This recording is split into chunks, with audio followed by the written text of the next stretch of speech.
menuju ke sorga ditunjukkan oleh Tuhan Yesus. Dan dia mengatakan, barang siapa percaya kepadaku, dia akan memperoleh hidup yang kekal. Artinya mengikut Tuhan Yesus, percaya kepada Tuhan Yesus dengan sungguh-sungguh. Oke, kemudian di sini dikatakan, oleh karena itu, dosa kan sudah masuk ke dalam dunia. Manusia pasti akan mati oleh karena dosa yang sudah diwarisi. Tuhan tidak mau kita binasa ya. Dikatakan di sini Tuhan menjanjikan seorang juru selamat bagi dunia. Nah, kita lihat. Kejadian 3:15 ini adalah janji ya akan seorang juru selamat yang diberikan pertama kali kepada manusia. Dikatakan di sini kata Tuhan Allah, "Aku akan mengadakan permusuhan antara engkau dan perempuan ini, antara keturunanmu dan keturunannya." Keturunan perempuan itu. Keturunan perempuan itu akan meremukkan kepalamu, dan engkau akan meremukkan tumitnya. Ini gambaran tentang kedatangan Tuhan Yesus ya. Karena dikatakan di sini keturunan perempuan itu. Tuhan Yesus kan lahir di dunia ini tanpa ayah ya. Jadi Yusuf itu bukan ayah kandungnya. Tapi dikatakan kuasa Roh Kudus menaungi Maria sehingga Maria mengandung. Jadi Tuhan Yesus bukan seperti kita punya bapak, punya mama, baru kita ada. Tuhan Yesus tidak seperti itu. Makanya di sini dikatakan keturunannya. Di sini adalah keturunan perempuan ini, keturunan dari Maria ya. Kemudian dia akan meremukkan kepalamu, belenggu dari dosa itu ya. Ini menggambarkan kekalahan dari si iblis. Si iblis berusaha membuat manusia masuk ke neraka semuanya dengan mencobai mereka, mencobai Adam dan Hawa agar mereka jatuh dan masuk ke neraka. Tapi Tuhan tidak mau seperti itu ya. Dia meremukkan kepala si ular. Tipu muslihat si iblis. Tadinya dia berpikir manusia akan ke neraka semuanya, tapi Tuhan tidak biarkan itu terjadi. Tapi dikatakan di sini engkau akan meremukkan tumitnya. Tumit siapa? Dikatakan di sini bahwa ini adalah gambaran Tuhan Yesus yang nantinya tangan dan kakinya itu akan ditusuk dengan paku. Ya. Kematiannya yang begitu mengerikan di kayu salib. Ya. Oke, kita lanjut lagi. Nah, di sini dikatakan, tadi arti dari juru selamat ya. Ia akan melahirkan anak laki-laki dan engkau akan menamakan dia Yesus, karena dialah yang akan menyelamatkan umatnya dari dosa mereka. Jadi Tuhan Yesus datang ke dalam dunia untuk menyelamatkan manusia atau umatnya, mereka yang percaya, dari dosa mereka. Tentu Tuhan Yesus mau menyelamatkan seluruh umat manusia. Tetapi tidak semua manusia mau datang dan percaya kepada Tuhan Yesus. Jadi Tuhan Yesus datang, keselamatan itu diberikan kepada siapa? Kepada mereka yang mau datang, yang mau percaya. Ya. Contohnya, ketika ada pemerintah membagi-bagikan beras gratis, diberikan kepada siapapun yang mau datang. Kalau dia tidak mau datang, kira-kira dikasih nggak berasnya? Kalau dia ada orang yang tidak mau datang, dikasih? Tidak. Kenapa? Kamu tidak mau datang, tidak mau terima. Pemerintah bilang datang, mendaftarkan diri, kamu akan diberikan beras gratis. Tapi ada orang yang tidak mau, nggak mau datang, tapi dia berharap dapat berasnya. Bisa seperti itu? Tidak bisa. Kamu harus datang dan minta berasnya, daftarkan dirimu. Sama, keselamatan juga seperti itu. Keselamatan diberikan kepada semua orang. Siapa yang mau datang dan percaya diselamatkan. Siapa yang tidak mau datang, diselamatkan tidak? Tidak. Mereka yang mau datang menerima Tuhan Yesus sebagai Tuhan dan Juru Selamatnya, mereka lah yang diselamatkan. Oke, sebentar lagi selesai ya. Kemudian apa lagi kita lihat? Nah, di sini kita akan melihat juga bahwa bahwa Tuhan Allah tidak mau ada yang binasa. Nah, dalam 2 Petrus 3:9 dikatakan Tuhan tidak lalai, ya, tidak lupa menepati janjinya.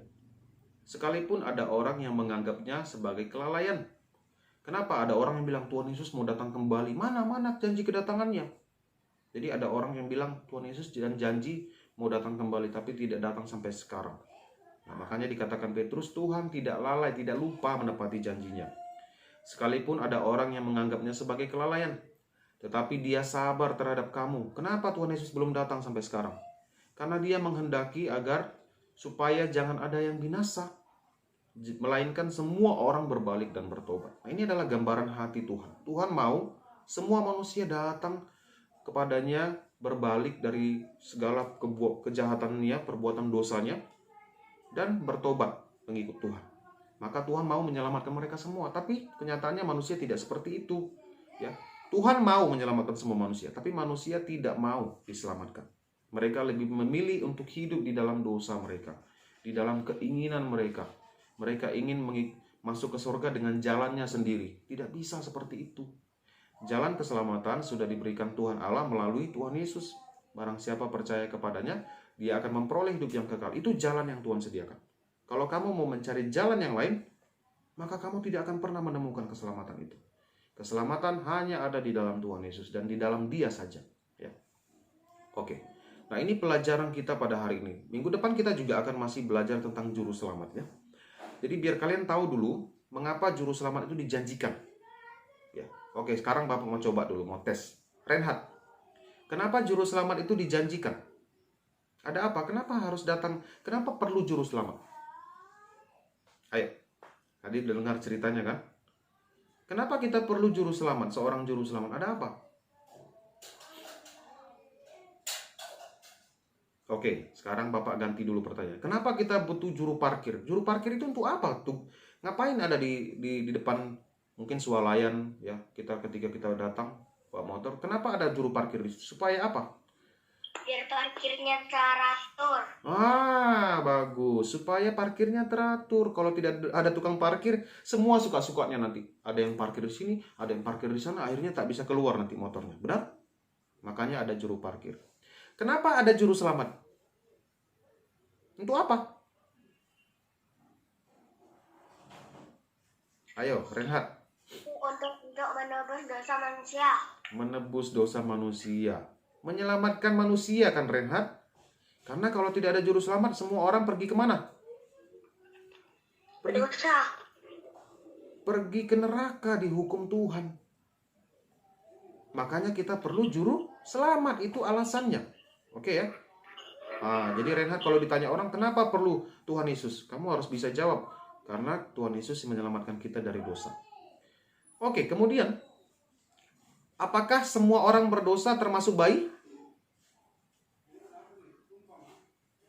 Karena ada yang ada yang bilang kan, karena ada yang bilang, bayi tidak berdosa, kenapa masih belum tahu apa-apa, dia masih belum bisa buat dosa, hanya bisa nangis, kan begitu.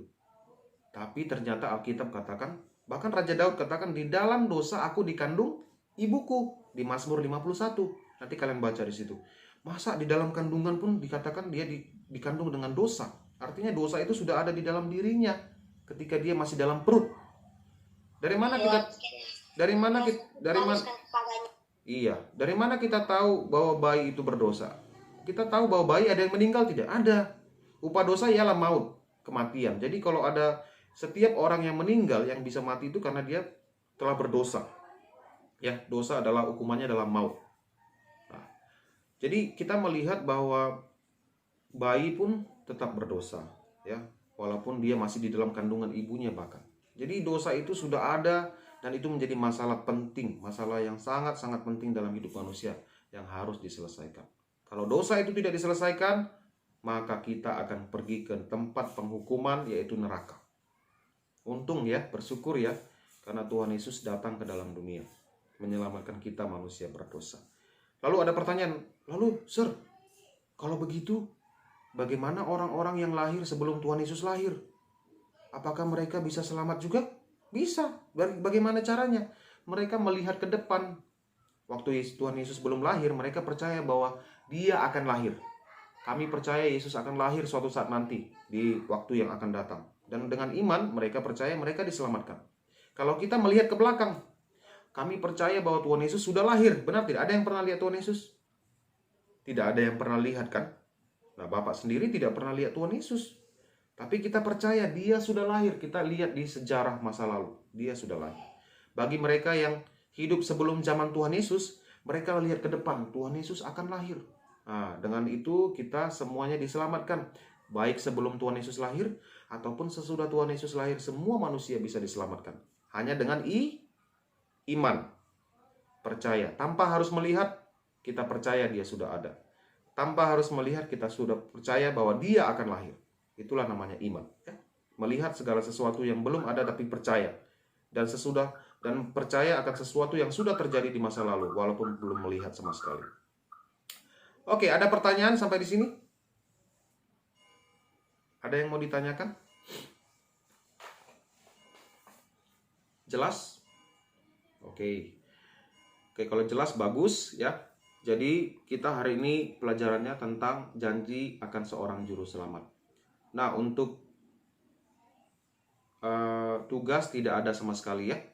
Jadi kalian hanya mencatat saja. Nanti catatannya tolong dicatat di bukunya dengan rapi ya. Jangan lupa untuk dicatat. Oke, sekarang kita mau tutup dalam doa. Kita mau berdoa. Bapak minta Reinhard bisa berdoa? Bisa, Mister? Oke, silakan berdoa. Pimpin kita dalam doa. Mari teman-teman kita berdoa. Bapak yang baik, kami mau siap jom. Berkatilah kami dan guru-guru kami. Dalam nama Tuhan Yesus kami berdoa. Amin. Amin. Oke. Terima kasih untuk waktunya ya. Sampai jumpa kembali minggu depan kalau Tuhan berkenan. Tuhan Yesus memberkati. Oke, bye-bye.